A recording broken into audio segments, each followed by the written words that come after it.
آج وہ ننھے مجاہد کا تذکرہ ہے جس نے جنگ جیتی ہے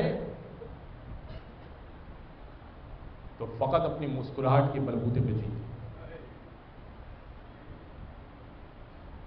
یہی تو کہہ کر سغرا سے علی اصغر کو ہاتھ سے لیا تھا، علی اصغر تو میری فوج کا سب سے بڑا سپاہی ہوگا. اور علی اصغر جناب سغرا کی گود سے ہومک کے آغوش امام حسین میں آئے تھے. آج باب الحوائج کا تذکرہ ہے. خدا باب الحوائج کے صدقے میں آپ کی اور میری ایک ایک وہ حاجتیں جو ہمارے ذہن میں ابھی ہیں اور وہ جو ہمارے ذہن میں نہیں بھی ہیں، خدا باب الحوائج کے صدقے میں چھوٹی سے چھوٹی اور بڑی سے بڑی حاجتیں منظور و قبول فرمائیں، خصوصاً زیارت امام حسین نصیب فرمائیں. بس 2 جملے سنیے اور اپنے اپنے حصے کا عرصہ پیش کیجیے مادر علی اصغر کو. آقا حسین نے سزا دی، حل من ناصر ینصرنا، ہے کوئی جو میرا مددگار ہے. حل من مغیث یغیثنا، ہے کوئی جو میرے استغاثے پر لبیک کہے. حل من ذاب یذب عن حرم رسول اللہ، ہے کوئی جو حرم رسول اللہ کے پردے کی حفاظت کرے. یہ جملہ کہنا تھا کہ جناب علی اصغر نے اپنے آپ کو جھولے سے گرا دیا. خیمے میں گریے کا شور بلند ہوا.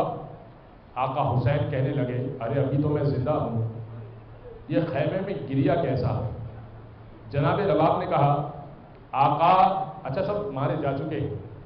جناب رباب نے کہا آقا آپ نے جیسے ہی صدا لگائی ہے نا، بچے نے اپنے آپ کو جھولے سے گرا دیا. بچے نے اپنے آپ کو جھولے سے گرا دیا. امام حسین نے کہا شہزادی اس کو تیار کیجئے، شاید میں پانی کی کوئی سبیل کر رہا ہوں. ماں نے آخری مرتبہ اپنے بچے کو تیار کیا. اس کے بعد جانتے ماں کے ہاتھ میں کیا آیا ہے؟ ماں کے ہاتھ میں ایک چھوٹا سر آیا ہے اور جھلے ہوئے جھولے کی لکڑیاں آئی ہیں. آخری مرتبہ ماں نے تیار کیا علی اصغر کو اور حسین کی آغوش میں دے دیا کہ شاید میرا بچہ پانی پی کر آئے گا. آقا حسین نے بچے کو ہاتھ میں لیا اور اب چلے. فوج اشقیہ کے سامنے آئے اور ابا کا دامن ڈال کر آئے. مورخین نے لکھا ہے کہ ابا اس لیے ڈالی تھی کہ اپنے پھول سے بچے کو، چاند سے بچے کو دھوپ سے بچانا چاہتے تھے. حسین اپنے ننھے سے بچے کو دھوپ سے بچانا چاہتے تھے، اس لیے ابا ڈالی تھی. اور بچے کو لے کر چلے. لوگ کہنے لگے ارے شاید قرآن لائے ہیں صلح کرنا چاہتے ہیں، قرآن لائے ہیں تو صلح کرنا چاہتے ہیں. حسین باقاعدہ قرآن لائے تھے. بس ابا ہٹائی تو ایک چھوٹا سا بچہ 6 ماہ کا. امام نے کہا تمہاری نگاہ میں قصوروار ہوں، مگر بچے نے کیا کیا ہے؟ بیعت کا مطالبہ تو مجھ سے ہے نا، 6 ماہ کے بچے نے کیا کیا ہے؟ ارے امام نے بڑا عجیب جملہ کہا. امام کہنے لگے اس کی ماں کا دودھ بھی خشک ہو گیا، 2 بوند پانی دے دو. اور پھر امام کہنے لگے اگر تمہیں یہ خوف ہے کہ اس کے بہانے میں پانی پی لوں گا، چلو میں اسے جلتی ریت پہ رکھ دیتا ہوں، آؤ بچے کو خود ہی اٹھاؤ، اپنے ہاتھوں سے پانی ملا دو. بچے کو تپتی ریت پہ رکھا اور امام حسین پیچھے ہو گئے. فوج اشقیہ منہ پھیر پھیر کے رونے لگے. کچھ کہنے لگے ہاں علی اصغر کا تو کوئی قصور نہیں ہے، ہاں واقعتاً بچے کا تو کوئی قصور نہیں ہے. ارے ہاں ماں کے بچے کا دودھ خشک ہو گیا ہو تو پھر کیا کیا جائے؟ عمر صاحب نے دیکھا کہ انقلاب کی سی صورت ہے. ارملا سے کہنے لگا اقطع کلام الحسین، حسین کے کلام کو قطع کر دے. ادھر امام حسین نے کہا کان میں علی اصغر کے، علی اصغر تم حجت خدا ہو، تم حجت خدا ہو، ان پر حجت کو تمام کرو۔ علی اصغر نے اپنی سوکھی زبان نکالی اور ہونٹوں میں پھیرنا شروع کی۔ فوج اشکیا دھاڑے مار مار کے رونے لگی۔ بس حسین نے دیکھا کہ پانی نہیں پلایا جا رہا، ہاتھوں میں حسین نے علی اصغر کو بلند کیا، ادھر تین بھال کا تیر چھوڑا گیا۔ یہ وہ تیر تھا جو گھوڑوں کو گرانے کے لیے کام آیا کرتا تھا، گھوڑے کی گردن توڑنے کے لیے کام آیا کرتا تھا۔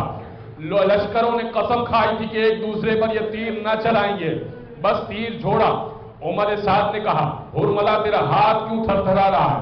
کہا کہ جیسے ہی نشانہ لیتا ہوں نا، در خیمہ سے کوئی بیوی دیکھتی ہے، ایسا لگتا ہے بچے کی ماں ہے جو دیکھ رہی ہے کہ میرے بچے کو پانی پلایا، بس میرے بچے کو پانی پلایا نہیں، مجھے ایسا لگتا ہے کہ بچے کی ماں ہے۔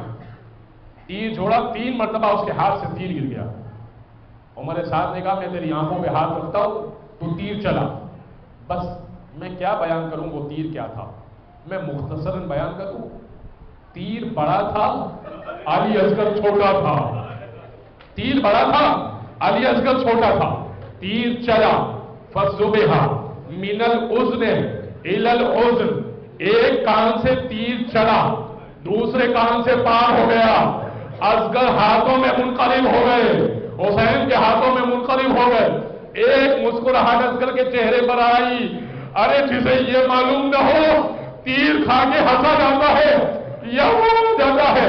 بس ایک مرتبہ حسین کے ہاتھوں میں چلو بھر، کتنا خون ہوگا، ننھی سی جان میں کتنا خون ہوگا جس نے 3 دن کا پانی نہ پیا ہو۔ ایک چلو بھر خون علی اصغر کا ہاتھوں میں حسین کے تھا، چہرے پہ آقا نے مل لیا، اس لیے کہ جب زمین پہ ڈالنا چاہتے تھے نا تو ندائے قدرت آئی تھی، حسین یہ نہ کیجئے گا، زمین سے قیامت تک گلہ نہیں اگے گا۔ آسمان کی طرف اچھالنا چاہتے تھے، آواز قدرت آئی تھی آسمان کی طرف نہ کیجئے گا، قیامت تک بارش نہیں برسے گی۔